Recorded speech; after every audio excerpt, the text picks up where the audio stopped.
et de tous ces acteurs. Je vais présenter la genèse de la démarche, comment nous avons abouti à intégrer les ODD dans notre démarche et présenter donc l'entreprise. D'abord pour commencer, la SFVT c'est un groupe d'entreprises actifs dans le secteur des boissons essentiellement, mais aussi de la distribution. Elle n'a pas commencé par SFVT, mais par Société Frigorifique, comme on peut le voir là. Elle a été créée en 1889 et à l'époque, c'était une petite fabrique de glace qui a commencé à s'agrandir, à se moderniser en 1900 à l'extérieur du centre-ville de Tunis. Et nous occupons à présent toujours le même site pour le site principal, le site industriel principal qui produit de la bière, donc en Tunisie, depuis 1925. En 1935, nous avons construit une malterie sur le même site pour malter des orges, toujours pour la brasserie.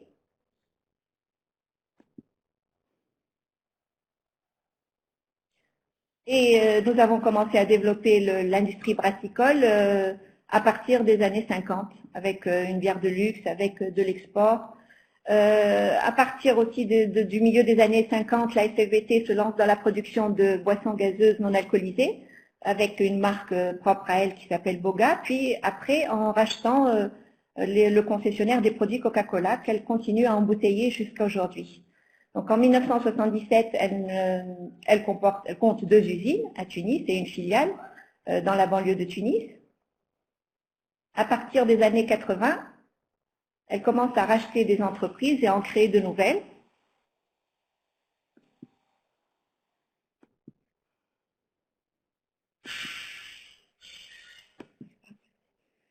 Voilà, et à partir de la décennie 80-90, elle va diversifier un peu ses activités.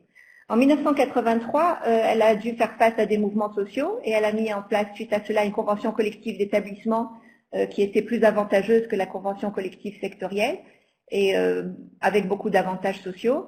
Et a mis en place une prime de productivité assez novatrice à partir de la fin des années 80, puisqu'elle était indexée sur des ratios de consommation de ressources naturelles. Alors cette prime de productivité existe toujours jusqu'à présent. Elle est indexée sur des ratios de consommation d'eau, d'énergie, de matières premières et de produits finis, de casse et de perte de produits finis. En 1990, c'est déjà un groupe, la SFVT est déjà un groupe d'entreprises, elle est introduite en bourse et elle commence à mettre en place des systèmes de management de la qualité, de la sécurité des denrées alimentaires, de l'environnement, à partir des années, de la fin des années 90. Alors, ces systèmes de management ont favorisé l'intégration de la responsabilité sociale. Ils constituent un socle jusqu'à présent pour mettre en place des objectifs, des cibles, aussi bien pour la qualité que pour l'environnement, la sécurité des denrées alimentaires, toutes cibles qui s'intègrent parfaitement dans une démarche de responsabilité sociale, sociétale, et qui prennent en compte également les cibles des objectifs de développement durable pour certains. Donc elle continue son expansion dans les années 2000-2010 avec la reprise du leader des eaux minérales en Tunisie, et puis avec les certifications de tous ces sites. En 2010, elle adhère au Pacte mondial des Nations Unies, et c'est cela qui lui permet de développer sa démarche de développement durable,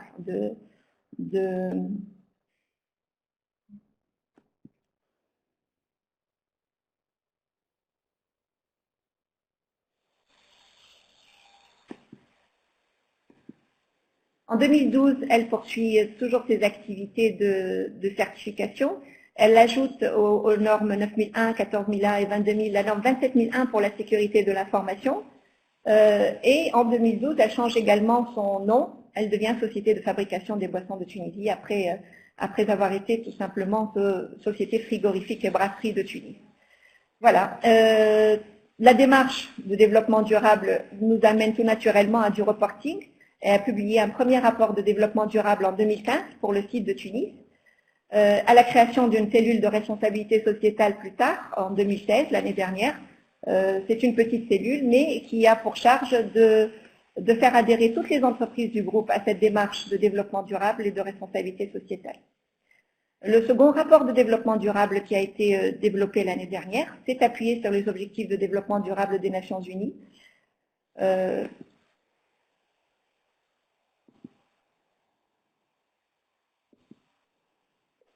En 2017, donc l'intégration des autres sites du groupe à la démarche se poursuit. En 2017, la 6e communication pour le pacte mondial a intégré une deuxième entreprise du groupe, la deuxième plus importante, qui se situe à Sfax, dans le sud de la Tunisie. Le site de Tunis continue son extension, sa modernisation, et tous ces nouveaux équipements sont des équipements qui sont moins nocifs pour l'environnement, bien sûr, que les nouveaux, qui sont éco-conçus pour certains, sans HCFC. Donc, les fréons sont remplacés par des gaz neutres pour l'atmosphère, comme l'ammoniac, par exemple. Nous commençons également à déployer des actions pour l'intégration de nouveaux modèles, de technologies innovantes, des plateformes. On parle d'Internet des objets également, beaucoup de plateformes participatives. Le site de Tunis a été choisi par la GIZ pour figurer dans un documentaire télévisé dédié à l'efficacité énergétique. Il y a énormément d'actions pour l'efficacité énergétique qui ont été mises en place sur ce site et dans d'autres. Entre autres, une station d'épuration des eaux usées avec production de biogaz et cogénération d'énergie. Et l'objectif, c'est d'améliorer le reporting RSE, toujours mieux valoriser la démarche, essayer d'estimer les retours sur investissement qui sont générés par cette démarche, les risques ou les crises qui ont été évitées grâce à la même démarche, les valeurs ou les revenus créés. Alors, les avantages de l'adoption des ODD, d'abord, ils reposent sur des principes qui correspondent à nos enjeux, créer un impact positif sur l'environnement, sur la société, promouvoir le développement, l'innovation, lutter contre la corruption. Ils favorisent parfaitement l'intégration de la RSE dans la stratégie. Il y a des outils qui permettent une meilleure identification des enjeux pour l'entreprise dans son contexte, une meilleure identification des cibles à atteindre. C'est donc une analyse de matérialité qui est facilitée. Nous utilisons par exemple le SDG Compass, le SDG Industrie Matrix, le SDG Selector, plusieurs outils très utiles et qui sont disponibles sur Internet en utilisation ouverte. Et ces ODD, à notre sens, forcent la motivation, ils forcent la créativité, ils forcent la recherche de partenariats essentiellement et apportent forcément de nouvelles opportunités de développement et en termes de responsabilité. Quelques exemples. Beaucoup d'actions et de recherche de partenariats pour l'économie circulaire depuis 2 ans. Nous avons un fournisseur avec lequel nous travaillons sur l'allègement des emballages. Nous recherchons des partenaires pour la collecte de déchets, les déchets d'emballage de nos produits. Nous avons mis en place un partenariat avec une école d'hôtellerie et nous avons entamé un deuxième pour la formation des étudiants, pour fournir des produits et des équipements aux écoles. Des écoles qui, à leur tour, mettent à disposition des locaux à notre attention pour l'organisation de séminaires. Nous parrainons une école primaire qui est à côté du site industriel et nous pensons que tous les sites industriels du groupe pourraient faire la même chose. Nous avons un partenariat avec l'école des Beaux-Arts pour un projet de fin d'études qui consisterait à embellir notre site industriel de Tunis, qui participerait à promouvoir ainsi l'art, à améliorer la qualité de vie, à sensibiliser à l'art et à la culture toutes les personnes qui entrent sur le site, qu'ils soient employés, fournisseurs, clients, étudiants, etc. Nous avons un partenariat avec le Centre des technologies de l'environnement pour le compostage des boues d'effluents de notre station d'épuration, qui est en train d'être finalisé. Nous attendons le résultat des analyses finales qui devraient être favorables donc, à l'usage de ces boues compostées. Et un partenariat avec un laboratoire pharmaceutique qui, une fois par an, organise sur notre site des sensibilisations et de la prévention à des maladies comme le diabète, l'hypertension ou à des pratiques comme le tabagisme. Et un projet de création du fondation qui est en cours. Et le dernier exemple qu'on peut citer, c'est la divulgation d'un rapport de développement durable qui intègre donc les ODD dans notre démarche depuis maintenant 2 ans. Le deuxième est en cours de préparation. Je vous remercie pour votre écoute. Merci beaucoup, Madame Abbassi. On a... Vous avez des questions, Madame Abbassi? Oui. Est-ce que Madame Benassine, vous souhaitez poser des questions? Ou vous souhaitez que je le fasse?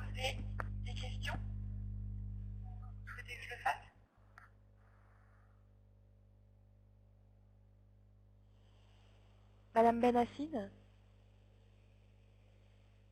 Bon, je vais commencer à poser les questions et si Madame Benassine veut prendre la suite, n'hésitez pas à me le faire savoir. Donc, on a une première question dans la fenêtre de chat. Pensez-vous que votre stratégie puisse être adoptée par tous afin d'aboutir aux EDD, que l'on se trouve au nord, au sud, à l'est ou à l'ouest? Oui. Oui, tout à fait. C'est ce que nous faisons avec nos autres entreprises dans le groupe. Non, il n'y a aucun souci à intégrer ce type de démarche. Au contraire, c'est générateur de motivation, c'est fédérateur. D'accord, merci beaucoup. On a reçu donc énormément de questions via le formulaire. Donc, je vais essayer de synthétiser les questions qui portent sur le même sujet. En gros, une première question donc, qui vient du formulaire. Quels sont les indicateurs clés que vous avez retenus pour mesurer l'impact des ODD sur les résultats de l'entreprise? Oui.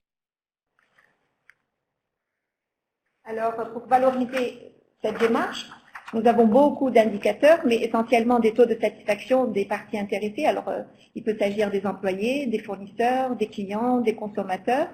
Nous avons mis en place beaucoup d'indicateurs environnementaux, dont le taux d'émission de gaz à effet de serre, qui est en réduction constante depuis 2013. Des indicateurs sur les consommations de ressources, qui sont également en régression. Voilà, essentiellement. Mais beaucoup d'autres indicateurs sur les taux d'accident de travail, par exemple, le taux de formation, etc. Alors, j'ai des retours dans la fenêtre de conversation qui m'indiquent que le son n'est pas clair. Est-ce que d'autres participants ont des problèmes de son? Est-ce que les participants peuvent me faire un retour sur le son et la qualité du son avant qu'on poursuive cette série de questions?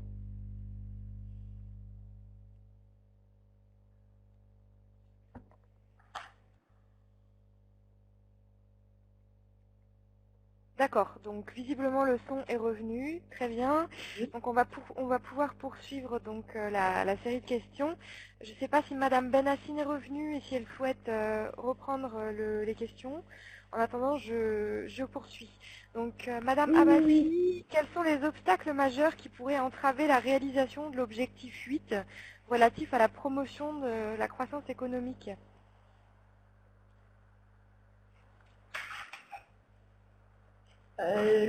Essentiellement la santé de l'entreprise, il me semble, sa capacité à délivrer des salaires décents, parce que l'objectif 8 parle justement de travail décent, à créer de la valeur, à innover, à attirer, à fidéliser. Ce serait cela des obstacles majeurs. Mais D'accord. Madame Benassine, je pense que le son est revenu de votre côté. Je vous laisse poursuivre les questions. Oui, oui, oui. D'accord. Alors, donc les questions posées sur le chat sont déjà restituées. Est-ce que vous avez restitué les questions sur chat? Alors, les deux dernières questions qui sont posées n'ont pas été restituées. D'accord. Ah, mais capteriez-vous les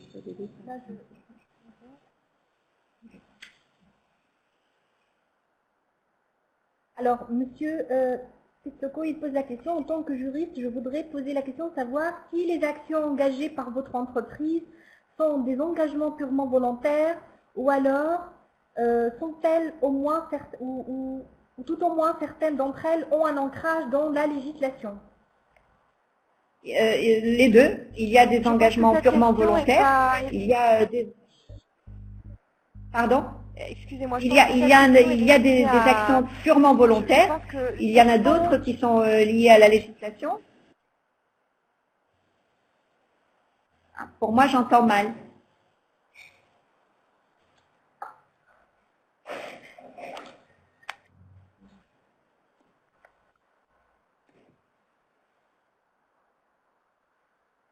Est-ce que vous m'entendez? Alors, on a des petits soucis de son. Oui, alors oui. on vous entend. Moi, je n'entendais plus rien depuis la parole et je m'en excuse. D'accord, donc c'est revenu, tant mieux. Je pense que certaines questions, il va falloir les répartir entre Madame Chalby, Madame Benassine et Madame Abbassi. Il y a certaines questions qui sont destinées donc à Madame Abbassi, d'autres questions à Madame Chalby. Je vous laisse voir entre vous laquelle souhaite répondre à ces questions. Je pense que pour la législation, c'était une question pour toutes, hein, il me semble. Ensuite, donc, on a la question de Madame Bensarfedine et ensuite je relaisse la parole à Madame Benassine. Comment adapter les ODD par rapport aux spécificités locales tunisiennes? Peut-être que vous pouvez toutes réagir les unes à la suite des autres sur cette question.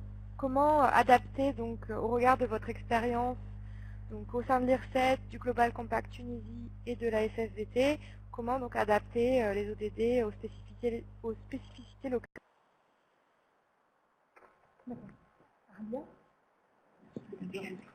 Alors, la question donc c'est comment adapter ou comment contextualiser les ODD par rapport aux spécificités tunisiennes, c'est ça? Oui, justement, tout à fait. Oui. Donc justement, en fait, la déclinaison ou la localisation des objectifs de développement durable, j'ai déjà donc mentionné que il faut faire que ce travail dans par pays et par secteur, bien évidemment.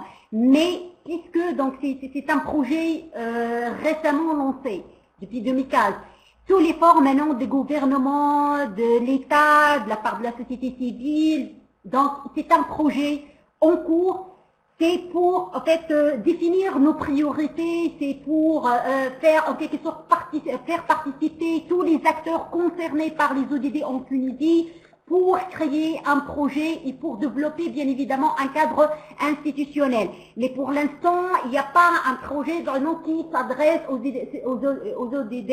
C'est un projet en cours, là où tout le monde est impliqué, là où tout le monde devrait participer à promouvoir bien évidemment. Il faut faire en quelque sorte des actions de sensibilisation à toutes les entreprises, à tous les secteurs, faire en quelque sorte aussi créer un cadre législatif, institutionnel. Les ministères aussi devront jouer un rôle important dans ce cadre, la société civile, bien sûr les associations pour promouvoir les ODD en Tunisie.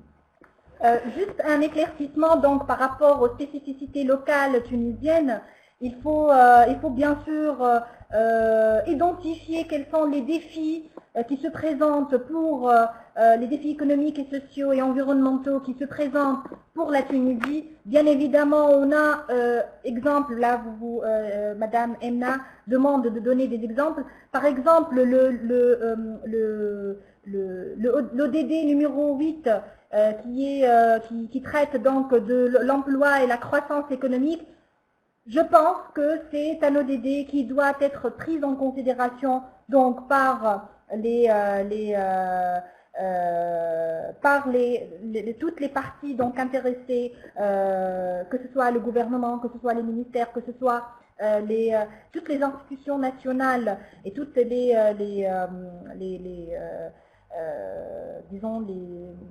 parties qui sont donc qui ont le pouvoir donc et qui ont la décision donc pour justement prendre des mesures pour la mise en place de ces ODD. Je vais enchaîner avec ce qu'elle a dit ma collègue. Donc aussi maintenant on a constaté et on constate que la Tunisie œuvre d'une manière très exponentielle à la promotion de l'entrepreneuriat. c'est un aussi axe très important. Il peut contribuer à plusieurs niveaux et à l'atteinte de plusieurs objectifs, notamment croissance économique, notamment, et on a aussi des actions en matière de la formation professionnelle et la reconversion professionnelle pour créer d'autres emplois, pour donner de la chance à des chômeurs qui ont des diplômes et qui n'ont pas abouti à l'emploi. Du coup, il y en a plusieurs projets, plusieurs initiatives à l'échelle nationale qui peuvent contribuer à l'atteinte des objectifs de développement durable. Alors, question de Romeo. Ma question, donc, le patronat tunisien a-t-il été associé dans le cadre des travaux des ODD? Oui, bien évidemment. Donc là, le rôle du Pacte mondial et le rôle de l'IRSET, c'est justement de nouer des partenariats donc pour la promotion des ODD, en particulier avec justement, on est en particulier avec l'UTICA qui est l'Union tunisienne donc de l'industrie et donc c'est l'organisation patronale qui donc va essayer donc de promouvoir ces ODD au niveau des entreprises tunisiennes. Et là, on essaye donc de nouer des partenariats avec l'UTICA. On aura certainement un événement donc avec l'UTICA, donc l'organisation patronale, pour justement travailler sur la RSE dans les entreprises et la déclinaison des ODD donc au niveau des entreprises. Alors, Madame Aurélie, est-ce que je pose des questions qui sont posées par... je restitue les questions, pardon, qui sont posées par les participants dans leur formulaire d'inscription, ou on passe à autre chose? Alors, oui, alors je suis en train de vérifier s'il ne reste pas des questions qui ont été posées dans la fenêtre de conversation et qui n'ont pas eu de réponse. Je regarde, mais sinon, oui, nous pourrons passer aux questions posées dans le formulaire. Alors, il y a une autre question, enfin c'était une remarque, une question. Est-ce que les entreprises tunisiennes ont-elles conscience, pour la majorité d'entre elles, de l'importance de cette démarche? Ça n'a pas été posé comme question. Est-ce qu'ils sont conscients? Alors, là,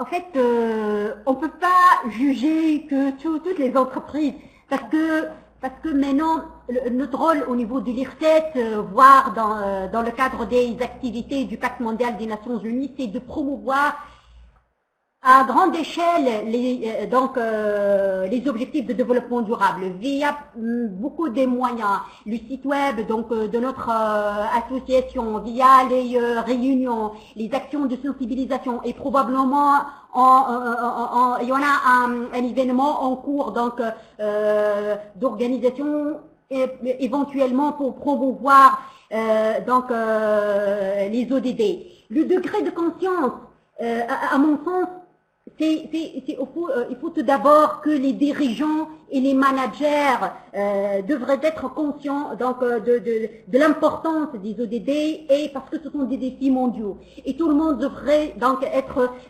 impliqué. Mais je pense que la prise de conscience et l'engagement des dirigeants et des entreprises ne peut être atteint que par donc des actions de sensibilisation, de montrer l'intérêt et donc surtout de montrer l'intérêt pour l'entreprise et pour et bien évidemment l'intérêt économique et la manière de saisir des opportunités à travers donc les objectifs de développement durable.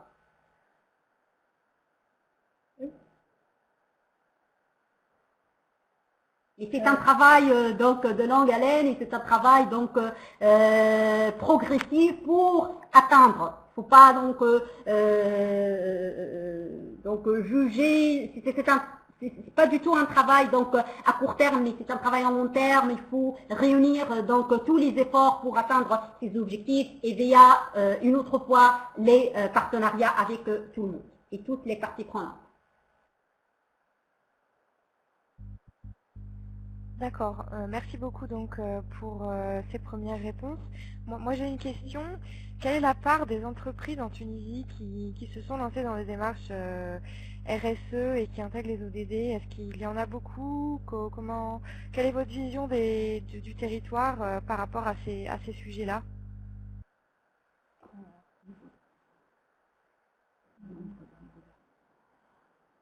Alors, au niveau du réseau, là, on essaie donc d'inciter justement les entreprises à intégrer les objectifs de développement durable dans leur démarche RSE.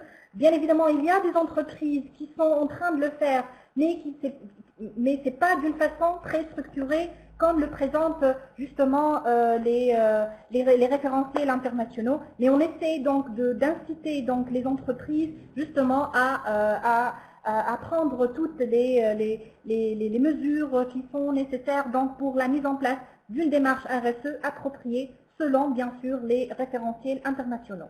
Juste aussi, je vais ajouter quelque chose. Donc, c'est vrai que notre thématique aujourd'hui, c'est comment mettre en place les ODD au sein des entreprises.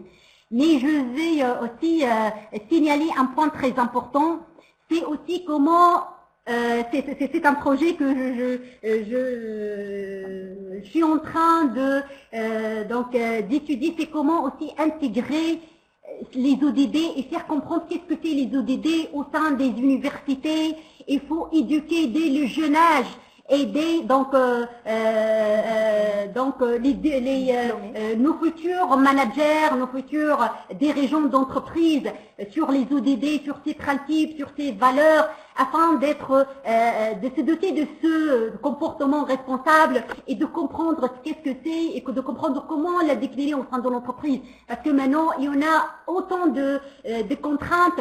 Comment mettre en place ces stratégies au sein de l'entreprise? Souvent, les entreprises font recours à des experts extérieurs, mais du moment où donc l'accompagnement s'arrête, donc l'entreprise peut se trouver dans des difficultés, tout ça. Donc du coup, l'entreprise qui a ses propres managers, qui sont déjà une forte implication en matière des ODD, qui ont déjà la formation en la matière, c'est un plus pour l'entreprise et c'est un atout décisif. Du coup, l'intégration des ODD et faire éduquer les gens, faire donc l'enseignement des ODD et de la RSE au sein des universités, ça peut ajouter énormément et peut-être un potentiel pour nos futurs managers et futurs dirigeants bien évidemment.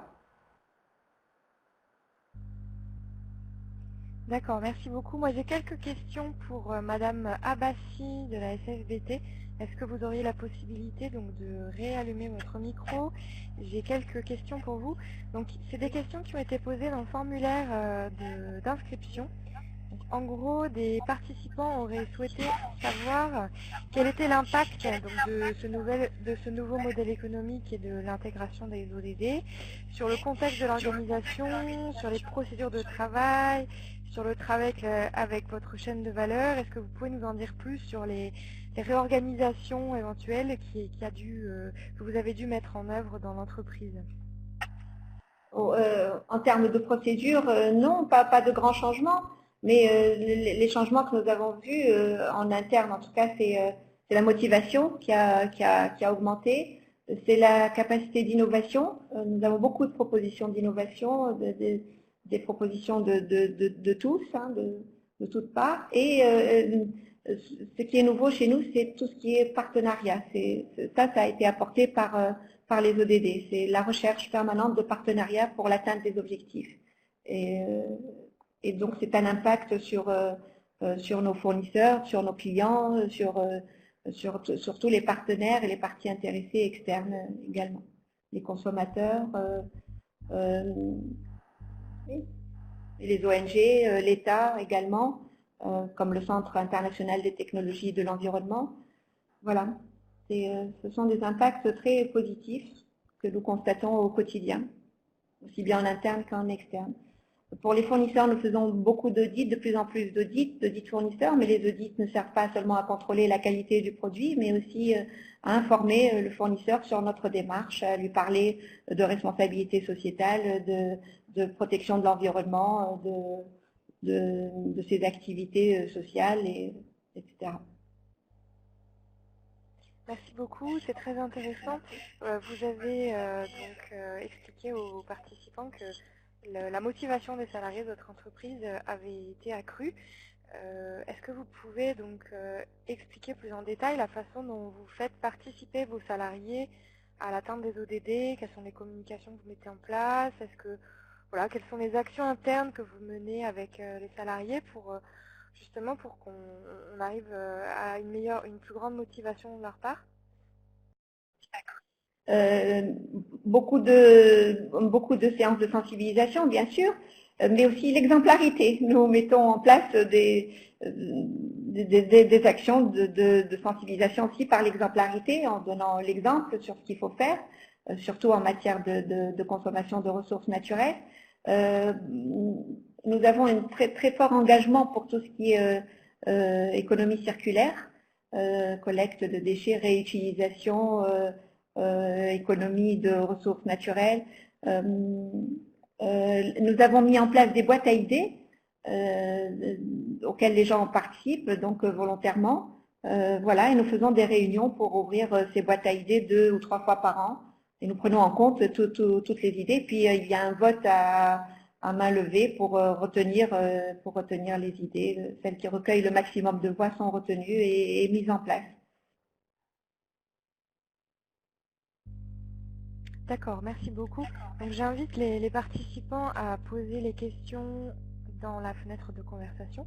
En attendant, je vais continuer à poser les questions donc, du formulaire et les questions qui me sont venues lorsque je vous ai tout écouté. En gros, donc, vous expliquez également que donc, vous faites des audits de vos fournisseurs. Est-ce que cette démarche que vous avez mise en place a incité d'autres entreprises de votre réseau à mettre en place une démarche similaire?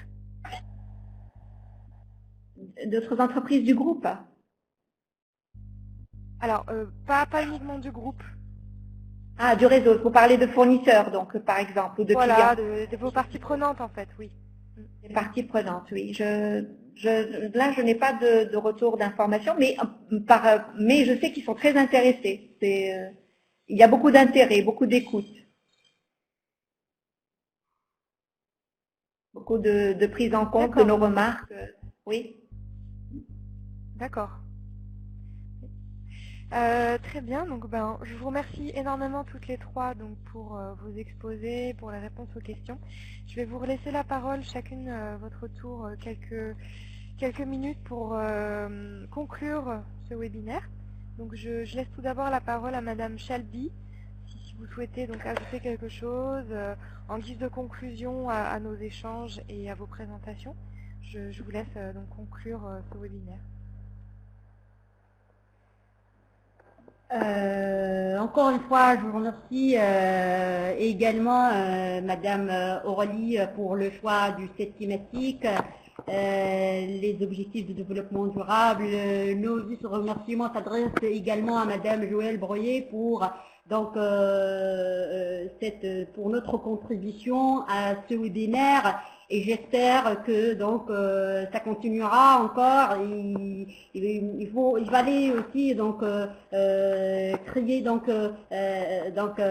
échange autour de des objectifs de développement durable. Et il nous reste aussi un travail assez important pour promouvoir les ODD. Maintenant, tout le monde sont impliqués dans ce processus, dans cette démarche, pas uniquement l'État, pas uniquement les entreprises, mais non aussi le rôle des associations comme la vôtre, comme notre association, l'IRSET, le Pacte mondial, donc tout le monde, la société civile en amont a un rôle crucial et important dans la promotion de la RSE. J'invite aussi les chefs d'entreprise, les responsables de s'impliquer davantage dans cette démarche et de diffuser de plus en plus les valeurs et les principes de la responsabilité sociétale de l'entreprise. Maintenant, avec le taux de pauvreté assez élevé, avec les accidents environnementaux, avec les manifestations de la part des employés, tout ça,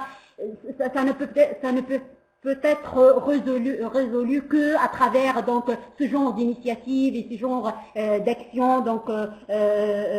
Tous les pays et toutes les institutions sont invités à contribuer à promouvoir les objectifs de développement durable. Mais je vais signaler un point très important aussi, que c'est une démarche en progression, que c'est une démarche qui dépend des priorités, des spécificités. Il faut que aussi mettre en place des approches par secteur, par pays, pour bien évidemment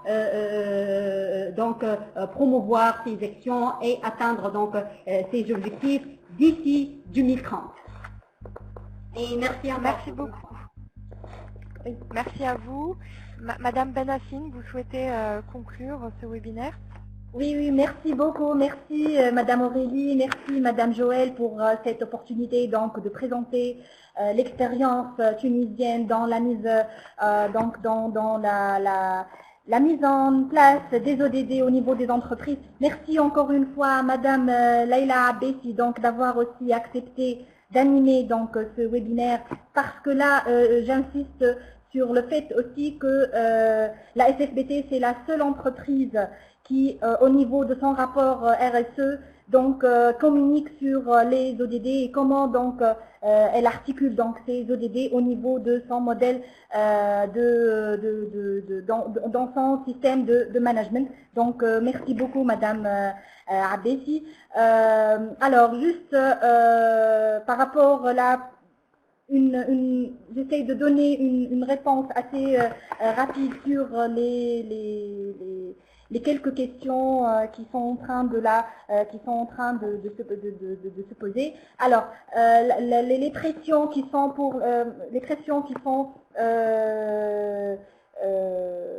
que les entreprises tunisiennes sont en train de subir. Donc, il y a beaucoup de pression. C'est vrai qu'il y a beaucoup de pression sur les entreprises tunisiennes, surtout après la période de la révolution, comme vous le savez. Il y a, que ce soit au niveau interne, que ce soit par les parties prenantes internes, que ce soit par les parties prenantes externes, que ce soit aussi à l'échelle, au niveau des fournisseurs, des clients, des salariés, aussi des communautés qui sont là aussi en train d'entraver certaines entreprises et et là aussi il faut vraiment trouver des moyens et des solutions pour justement arrêter donc tous ces blocages d'activité. Justement là la démarche de mise en œuvre des ODD, ça pourrait éventuellement contribuer à résoudre ces problèmes-là. Par rapport aussi, alors le label RSE, justement, là on est en train de réfléchir sur un label, c'est pas un label mais un modèle, disons, purement tunisien, comment de mettre en œuvre les ODD au niveau des entreprises. Là, les ministères sont en train de préparer tout un programme donc, de mise en œuvre des ODD et sont en train aussi de réfléchir sur une stratégie nationale de RSE. Et là, c'est au niveau donc des institutions gouvernementales. Ça pourrait aussi se traduire dans des législations et dans les lois. Donc, ça pourrait être et ça pourrait enrichir justement donc les dispositifs qui vont inciter les entreprises à mettre en œuvre les ODD. Voilà, merci beaucoup Madame Aurélie, merci beaucoup donc pour tous les participants et merci pour ces questions-là qui sont très intéressantes. Merci beaucoup. Une petite conclusion, Madame Abassi, avant qu'on laisse la parole à notre partenaire sur ce cycle ODD entreprise, qui est Belle Évolution. Mais tout d'abord, Madame Abassi, est-ce que vous souhaitez apporter quelques mots pour la conclusion? Juste quelques mots pour remercier tout le monde pour l'écoute, pour la participation, pour les questions, pour l'invitation, à vous tout d'abord, bien sûr. Juste pour dire que la responsabilité sociale, à notre sens, devient une démarche que toute entreprise devrait intégrer pour sa pérennité dans un monde globalisé et puis plus particulièrement en Tunisie face aux difficultés que rencontre le pays depuis 2011 essentiellement. Et que les grandes entreprises comme la SFBT doivent jouer un rôle de locomotive et montrer un peu la voie à suivre. Les avantages pour nous sont clairs, en termes de consommation c'est clair, et d'attractivité, de confiance, de fidélisation. Voilà, merci à tous. Merci pour l'écoute. Merci à vous trois, c'était vraiment un webinaire très intéressant. On a eu beaucoup de questions, beaucoup de retours, donc on essaiera de vous les poser par écrit et de les intégrer dans le compte rendu. Donc pour répondre aux personnes, donc il y aura donc un enregistrement vidéo qui sera disponible et qui sera mis en ligne sur notre chaîne YouTube. D'ailleurs, on vous invite à suivre notre chaîne YouTube, à vous abonner. Et on mettra également en ligne les présentations si les intervenantes sont d'accord avec le compte-rendu sur le site. Et vous recevrez bien évidemment un email pour vous avertir que le compte-rendu est prêt. Je vais laisser la parole du coup à Sylvain Boucheran maintenant qui va conclure ce webinaire, qui est notre partenaire sur ce cycle, sur ces premiers webinaires du cycle ODD et entreprise. Sylvain, est-ce que tu souhaites réagir à tout ce que tu viens d'entendre sur le contexte tunisien? Un tout petit mot de conclusion, déjà pour féliciter l'ensemble des intervenants et la qualité du débat que l'on a pu avoir sur les ODD. Bravo pour les engagements que chacun a pu mettre en place. Et on voit bien que les différents types de structures peuvent agir au quotidien, peuvent participer à la sensibilisation et la mobilisation de l'ensemble des acteurs pour que l'on avance sur la mise en œuvre des ODD. Donc ça, c'est un des points qui me semble important de garder à l'esprit, je voudrais souligner, c'est cet aspect de sensibilisation qui est nécessaire, puisqu'aujourd'hui les ODD ne sont pas encore complètement connus par tout le monde, ni partagés par tout le monde, donc il faut des premières actions de sensibilisation. Et puis j'ai été assez agréablement surpris de voir que des premiers partenariats se mettaient en place dans les retours d'expérience que l'on a pu écouter ce matin. Et donc ça, c'est vraiment au cœur des ODD, faire des partenariats entre différents acteurs, les États, les ONG, la recherche, le monde de l'éducation, les entreprises, les syndicats éventuellement. Voilà, pour définir chacun les priorités sur lesquelles ils peuvent partager. Je partage également le fait qu'il faut absolument encourager l'amélioration du reporting RSE et mieux valoriser les démarches RSE dans le cadre des ODD, puisqu'on voit bien que les deux sujets sont complémentaires. Et donc ça va dans le sens de plus de transparence sur les pratiques des entreprises. Et puis enfin une action qui m'a particulièrement touché aussi, c'est les audits fournisseurs, puisque c'est à mon avis un outil très intéressant pour mobiliser sa chaîne de valeur sur la prise en compte des enjeux RSE et des objectifs de développement durable. Et donc ça, on a eu un très très beau retour d'expérience également ce matin. Voilà, donc encore merci, bravo pour les intervenants. Et puis je ne vais pas être plus long et je vais vous souhaiter un bon appétit à toutes et à tous.